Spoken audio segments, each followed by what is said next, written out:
Un saludo muy especial para los que nos escuchan acá en la ciudad de Medellín a través de la emisora La Voz de Jesucristo, y también para los que en todo el mundo, sea en regiones cercanas a Colombia, sea en regiones lejanas, siguen nuestra programación a través de la red mundial de comunicaciones, la Internet. Estamos llegando al final del tiempo pascual. Ustedes saben que después del Tríduo Pascual, de la muerte y resurrección del Señor, que se celebra desde la tarde del Jueves Santo hasta el domingo de Pascua, se abren 7 semanas de tiempo pascual. 7 semanas son 49 días. 49 días se cumplen para llegar al día 50, que es Pentecostés, en griego Penteconta, el día 50. Primera lectura de los Hechos de los Apóstoles, en el capítulo 8, versículos 5 a 8 y luego del 14 al 17. Dice así: En aquellos días Felipe bajó a la ciudad de Samaria y predicaba allí a Cristo. El gentío escuchaba con aprobación lo que decía Felipe, porque habían oído hablar de los signos que hacía y los estaban viendo. De muchos poseídos salían los espíritus inmundos, lanzando gritos, y muchos paralíticos y lisiados se curaban. La ciudad entera se llenó de alegría. Cuando los apóstoles que estaban en Jerusalén se enteraron de que Samaria había recibido la palabra de Dios, enviaron a Pedro y a Juan. Ellos bajaron hasta allí y oraron por los fieles para que recibieran el Espíritu Santo. Aún no había bajado sobre ninguno, estaban solo bautizados en el nombre del Señor Jesús. Entonces les imponían las manos y recibían el Espíritu Santo. En la primera parte, amables oyentes, del libro llamado por nosotros Praxis ton Apostolon, Hechos de los Apóstoles, el autor resume o emplea tradiciones recibidas de los grupos o del grupo cristiano original que creció y se desarrolló en Jerusalén. Al autor de los Hechos de los Apóstoles, que es el mismo autor del llamado Tercer Evangelio o Evangelio según Lucas, pues le llegaron estas tradiciones, él pudo disponer de ellas y elaborarlas. Pues bien, los acontecimientos que él cuenta se refieren al primer desarrollo cristiano entre los años 30, cuando murió Jesús, y aproximadamente los años 37, 38, en la primera parte, y luego también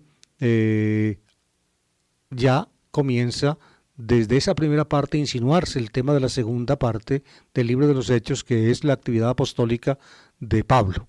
Pablo tiene contacto con los cristianos de Jerusalén y finalmente se forma en el ambiente de la iglesia de Antioquía.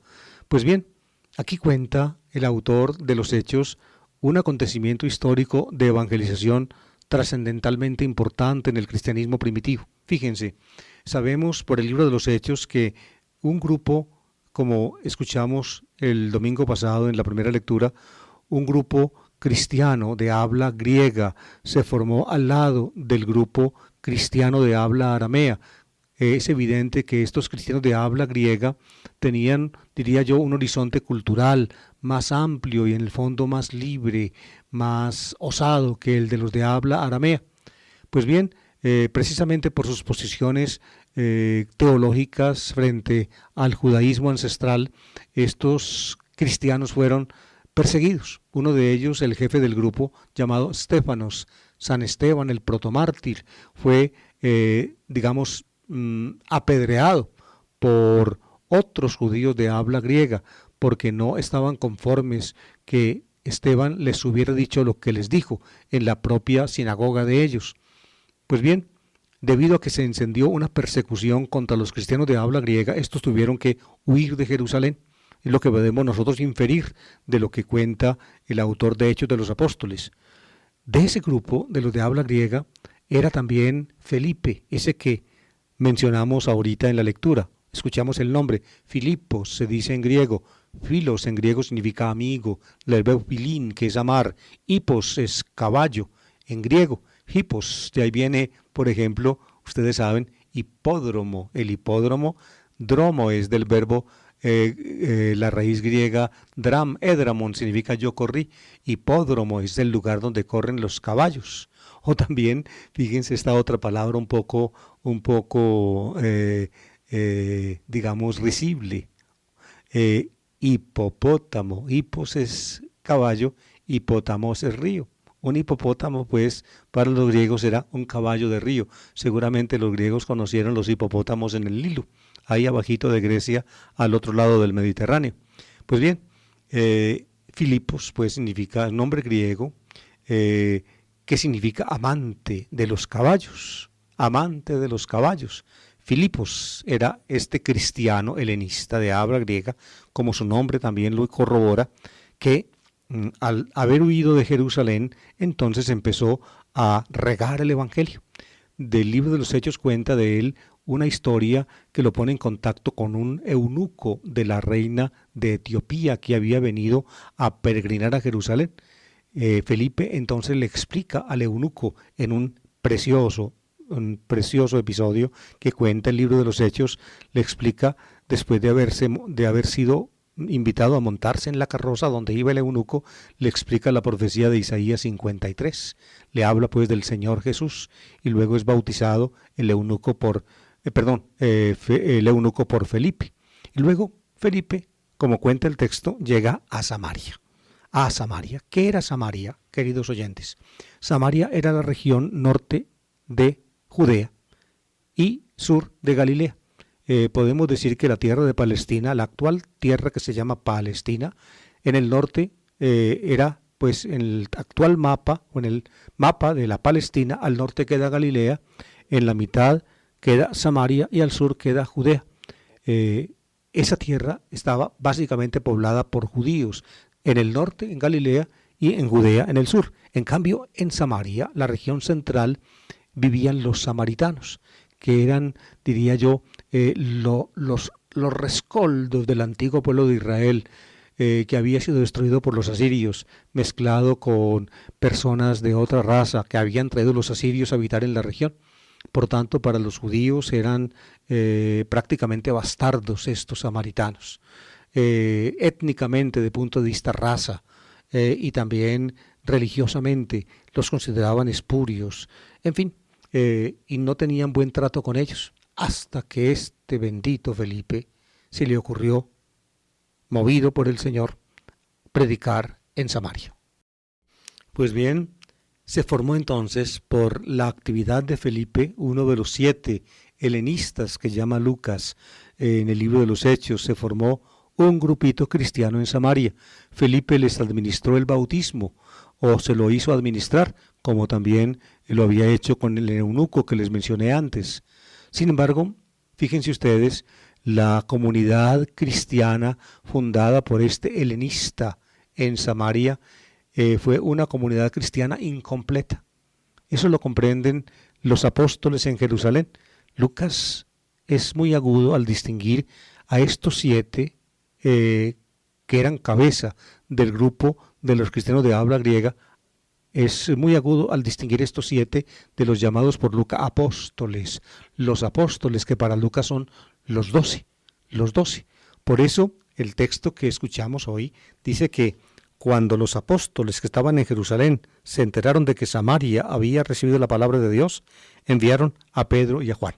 Por tanto, 2 de los apóstoles, y precisamente 2 de los más importantes apóstoles, Pedro y Juan, 2 de la élite, diría yo, del grupito de los 3 privilegiados de Jesús, como cuentan los evangelios, Simón, Pedro y luego los 2 hijos de Zebedeo, Santiago y Juan.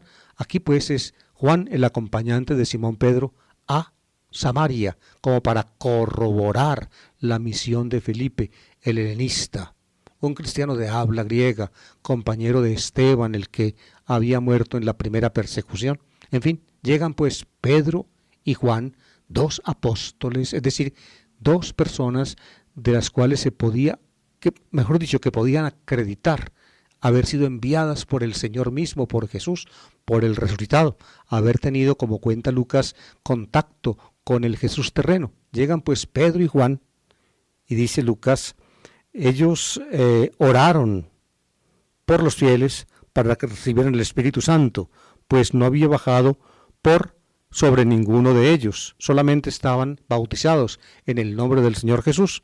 Entonces les imponían las manos y recibían el Espíritu Santo.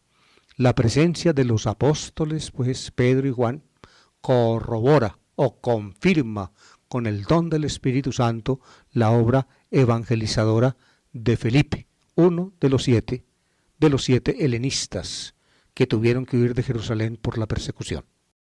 Este dato, amables oyentes, que escucharemos este domingo en la primera lectura, es paralelo a un dato que también durante el tiempo de Cuaresma leímos del cuarto evangelio, cuando Jesús conversa con una mujer samaritana junto al pozo de Jacob, mientras que la mujer, después de conversar con Jesús, se va a donde su gente a contarles algo acerca de Jesús, al cual ella ya cree como Mesías.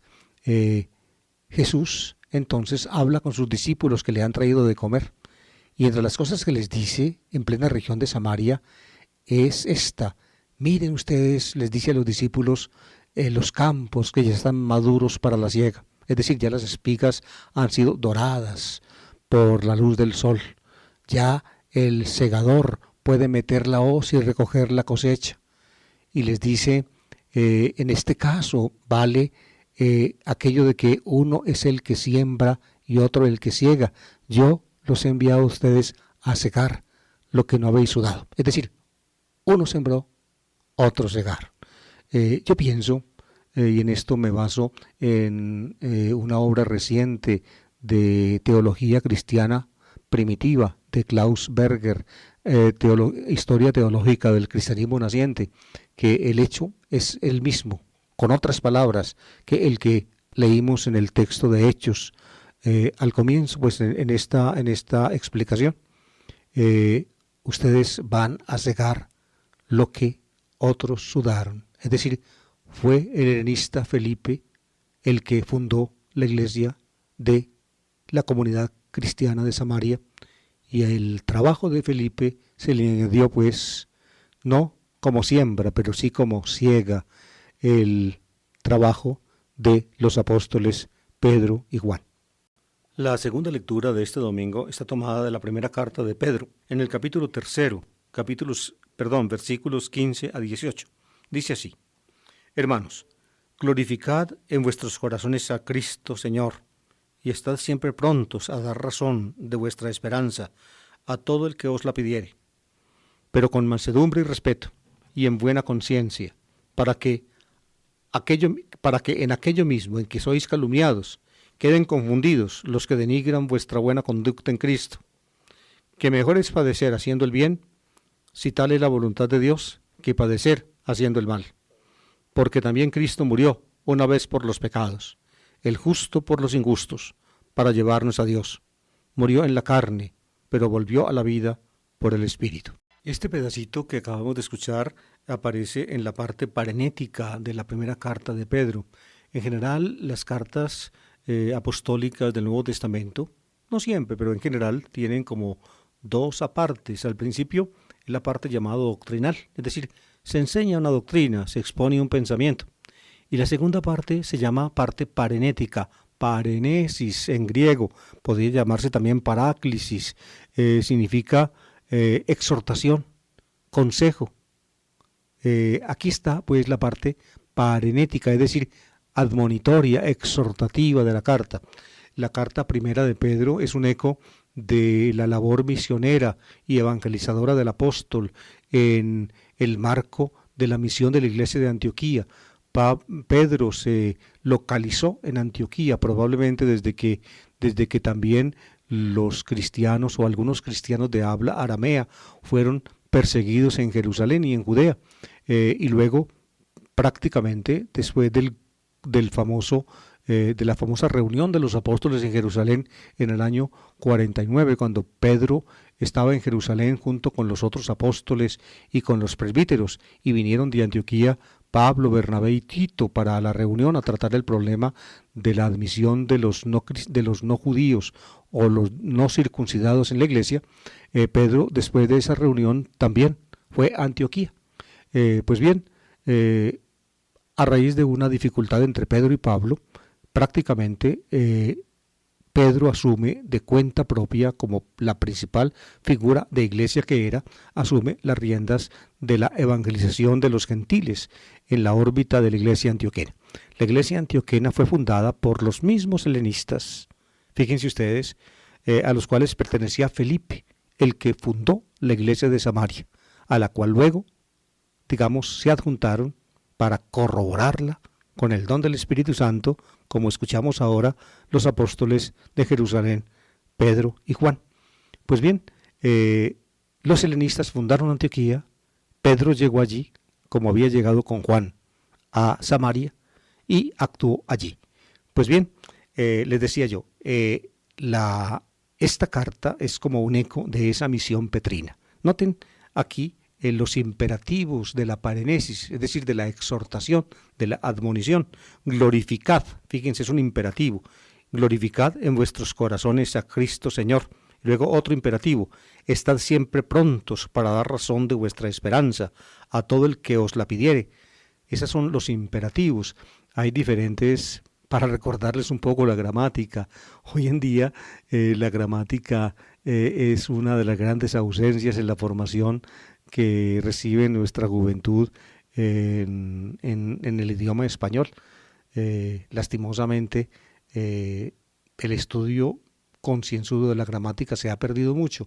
Por eso a la mayor parte de nuestra juventud le da tanta dificultad a aprender bien otro idioma que no sea el castellano. El castellano lo hablamos o creemos hablarlo bien porque desde la cuna se nos metió en el cerebro. Pero cuando uno, sin comprender bien la propia gramática del idioma que habla, quiere aprender correctamente a otro, necesita, en alguna forma, bases gramaticales, porque si no todo simplemente se asimilaría en la memoria, y a veces la memoria, como los idiomas tienen tantos saltos y tantas excepciones, a veces la memoria no alcanza a ayudarlo a uno a hablar del todo correctamente. Pues bien, aquí está uno de los modos verbales. Modos verbales, el indicativo, el subjuntivo, el infinitivo, el participio. Aquí tenemos otro modo, el imperativo. Se usa para dar órdenes. Glorificad en vuestros corazones a Dios y estad siempre prontos a dar razón de vuestra esperanza. Ahí están pues las órdenes o las admoniciones o exhortaciones que da el apóstol.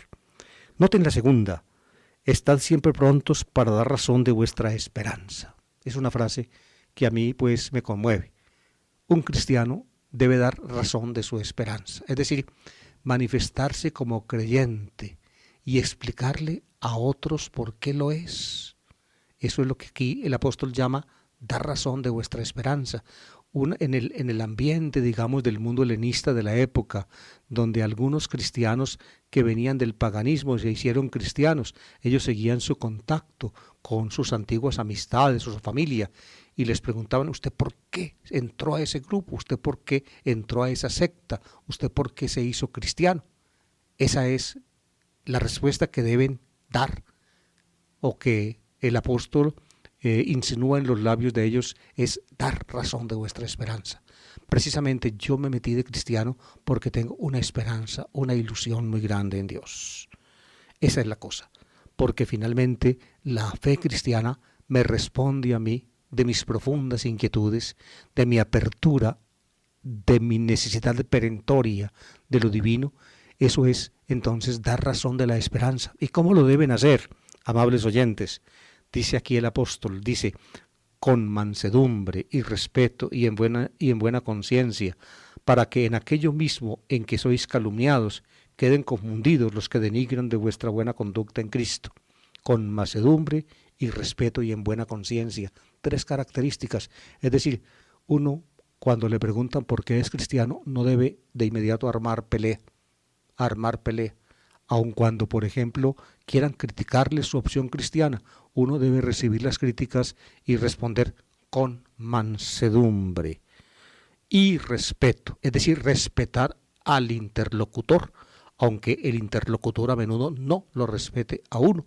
Y fíjense, y esto es muy importante, y responderle responderle en buena conciencia, es decir, que la respuesta de uno a las preguntas del otro, ¿por qué usted se hizo cristiano?, realmente tenga en cuenta o proceda de buena conciencia, es decir, exprese convicciones profundas. Uno no convence a nadie si no está convencido. Si uno en la razón que da de su propia fe transmite más bien dudas y vacilaciones, entonces difícilmente puede penetrar las barreras de un corazón inquieto. Lo que sigue diciendo aquí el apóstol lo hace pensar a uno de que esta carta se sitúa ya en una época en que la actividad apostólica de Pedro se había extendido por todo el ámbito de la iglesia de Antioquía y que ya, diría yo, estaban surgiendo algunos nubarrones de mal presagio en la actitud de las autoridades romanas frente a los cristianos. Por eso, cuando les recomienda a los cristianos que den razón de su esperanza, con mansedumbre, con respeto y en buena conciencia, el apóstol les dice que así tienen que afrontar precisamente aquellas personas que los calumnian, en aquello mismo en que sois calumniados. Ellos queden confundidos, ellos que denigran de vuestra fe, de vuestra buena conducta en Cristo, es decir, a los cristianos los acusaban de muchas cosas. Algunos, llegaban a pensar que las reuniones cristianas, que eran reservadas, se prestaban a abusos. Quizá por eso, fíjense, las cuestiones referentes a la Eucaristía, por ejemplo, no eran, divulgadas, se guardaba una cierta reserva en lenguaje. Se llama arcano, una disciplina del arcano, es decir, los cristianos mantenían ocultas ciertas cosas porque podían ser mal interpretadas por la sociedad helenista de su tiempo, comer su carne, beber su sangre. Imagínense ustedes cómo sonaría eso en los oídos de personas no cristianas. Por eso denigraban de ellos. Y de ahí que la respuesta que ellos dieran a las preguntas que les hacían debía ser con dar razón de la esperanza, con mansedumbre, respeto y buena conciencia. Estaban amenazados, eran en alguna forma arrinconados. Más adelante hubo ya persecuciones abiertas. Y por eso termina así el autor, que mejor es padecer haciendo el bien, si tal es la voluntad de Dios, que padecer haciendo el mal. Los cristianos, precisamente, para mantener su fe y poder dar razón de su esperanza, con respeto, con buena conciencia y con mansedumbre, deben estar dispuestos a padecer. No porque como malhechores los persigan y los encarcelen o hasta los maten, sino porque, haciendo el bien, son mal interpretados, mal entendidos y perseguidos. Ya el domingo pasado, el quinto domingo de Pascua, amables oyentes, tomamos los textos evangélicos del llamado discurso o sermón de despedida de Jesús, que está contenido en los capítulos 13, 14, 15, 16 y 17 del cuarto evangelio. También pues el de este domingo está tomado de allí. El domingo pasado leímos un pedacito del capítulo 14. Hoy el pedacito que toca leer también proviene de ese mismo capítulo, pero se centra dentro de ese capítulo en el tema de la promesa que Jesús hace a los suyos en la despedida del don del Espíritu, del don del Espíritu de la verdad, como lo llama aquí el autor, topneumatis alitias, el Espíritu de la verdad, o también el Paráclito, o Paráclitos. Lo vamos a explicar enseguida. Juan 14, 15 a 21. Durante la cena de despedida dijo Jesús a sus discípulos: Si me amáis, guardaréis mis mandamientos. Yo le pediré al Padre que os dé otro defensor, que esté siempre con vosotros, el Espíritu de la verdad. El mundo no puede recibirlo porque no lo ve ni lo conoce. Vosotros, en cambio, lo conocéis, porque vive con vosotros y está con vosotros. No os dejaré desamparados, volveré. Dentro de poco el mundo no me verá, pero vosotros me veréis y viviréis, porque yo sigo viviendo. Entonces sabréis que yo estoy con mi Padre, vosotros conmigo y yo con vosotros.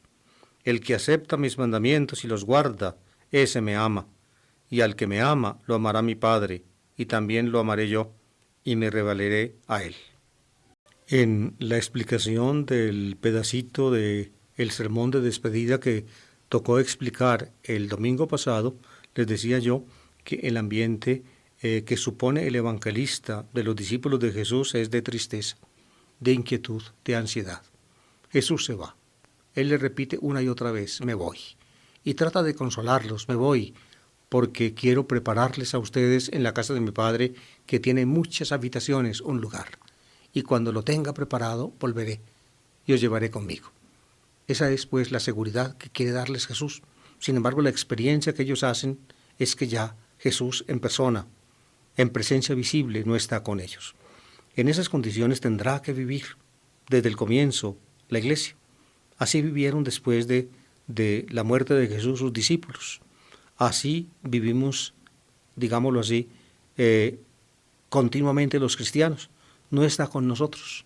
Pues bien, para esa época en que Él ya no está con nosotros, Jesús entonces les hace una promesa.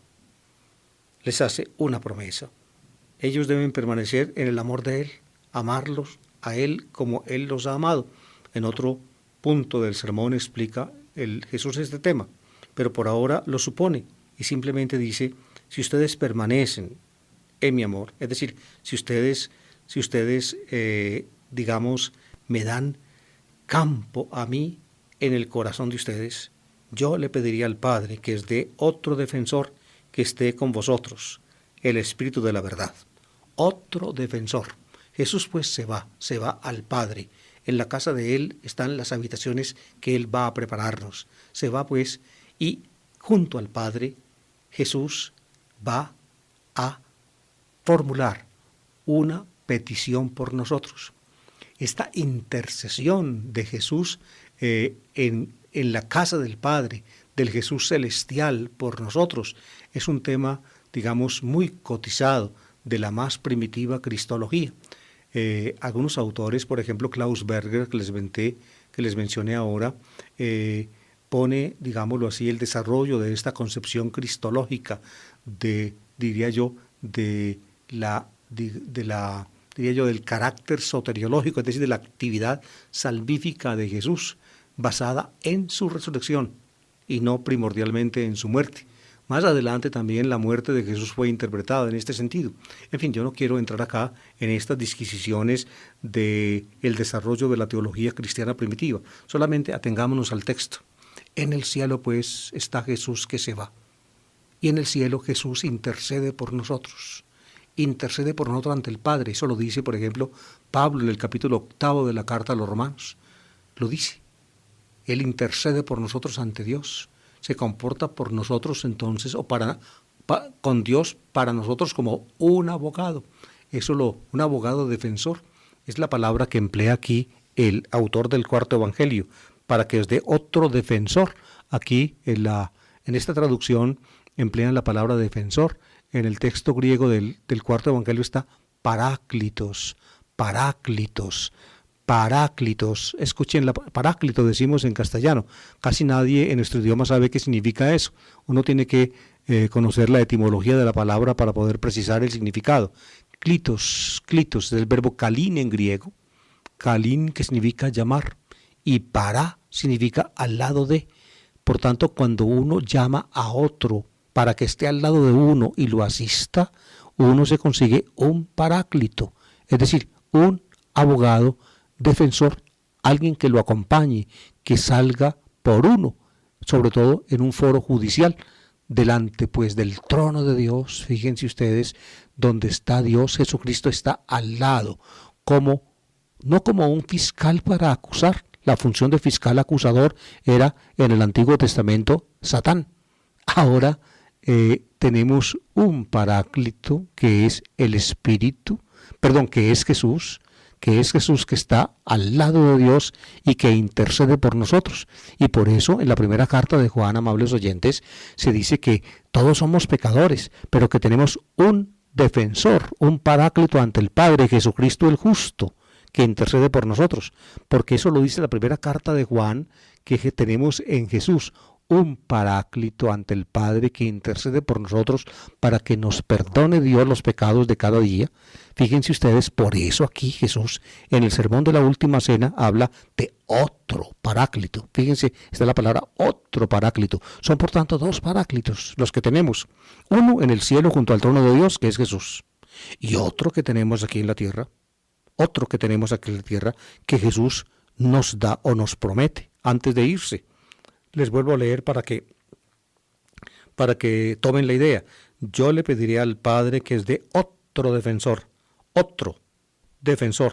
parácliton, que esté siempre con vosotros, el Espíritu de la verdad.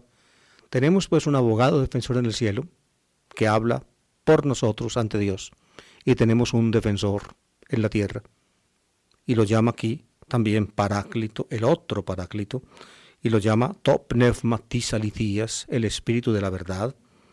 El Espíritu de la verdad, ¿por qué lo llama así? El Espíritu de la verdad, porque Él es el que, más adelante lo explicará Jesús en este mismo sermón, es el que, diría yo, renueva o suscita en la conciencia de los cristianos el conocimiento de la verdad de la revelación en Cristo. Es decir, que le hace comprender a la Iglesia las implicaciones del hecho de Jesús, del hecho de Jesucristo. Esa es la verdad, la revelación que Dios nos hace en su Hijo Jesucristo. El Espíritu de la verdad permite o logra que nosotros los cristianos ahondemos en el significado de Jesucristo hasta el punto de que podamos captar las implicaciones de esa verdad en las nuevas y diferentes circunstancias de la vida. Tenemos pues acá, eso promete Jesús, otro paráclito, to pneumatis alithías, el Espíritu de la verdad. Y aquí, amables oyentes, podemos percibir, diría yo, el ambiente íntimo que supone el cuarto evangelio. Es diferente a los sinópticos. En los sinópticos Jesús habla ante la gente y ante sus discípulos. Cuando Jesús habla ante la gente, el mensaje es abierto, es un eco de la predicación del Jesús terreno. Cuando habla a sus discípulos, Jesús ya empieza a tocar temas, diría yo, que aluden a lo que luego será la comunidad cristiana. Pero en el cuarto evangelio, amables oyentes, el lenguaje de Jesús es un lenguaje íntimo para la iglesia, es un lenguaje íntimo para los suyos. Fíjense lo que dice acá Jesús en la cena de despedida a ese grupo selecto donde están los discípulos de Jesús, ellos mismos, y donde también somos pensados nosotros, los que por la palabra de ellos creeremos o que hemos creído en Jesús.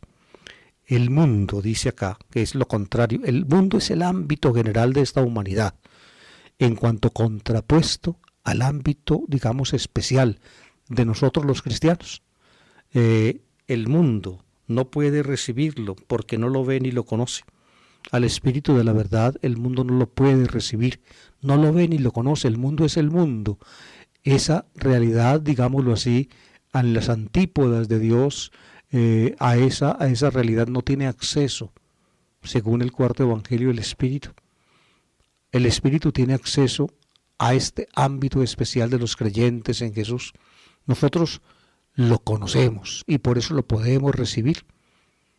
Precisamente por eso nosotros somos, digámoslo así, el punto de toque de la realidad divina del Espíritu para el mundo.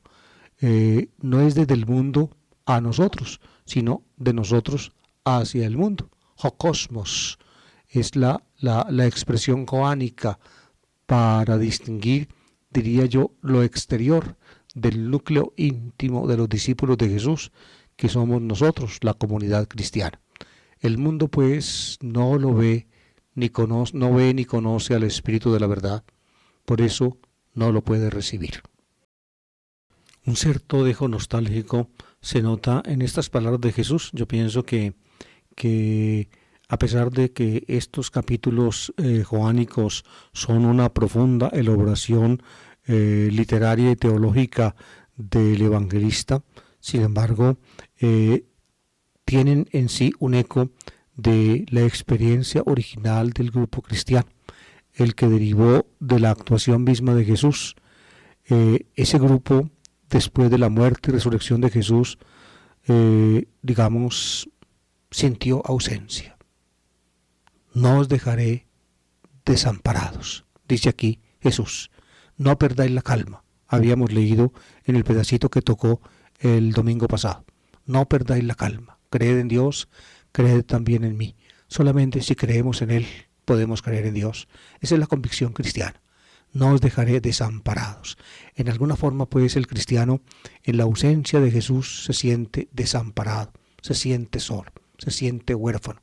Por eso Jesús les advierte esa experiencia de soledad, de no saber finalmente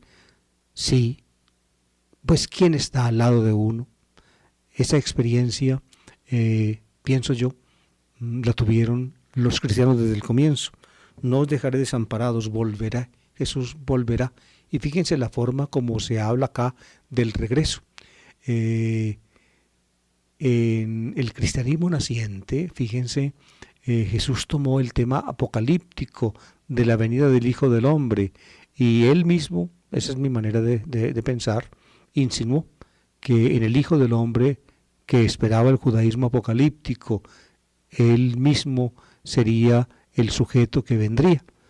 Y de esa manera el cristianismo se abrió desde la predicación y actividad de Jesús al horizonte de los acontecimientos finales, el fin del mundo, la venida del Hijo del Hombre, la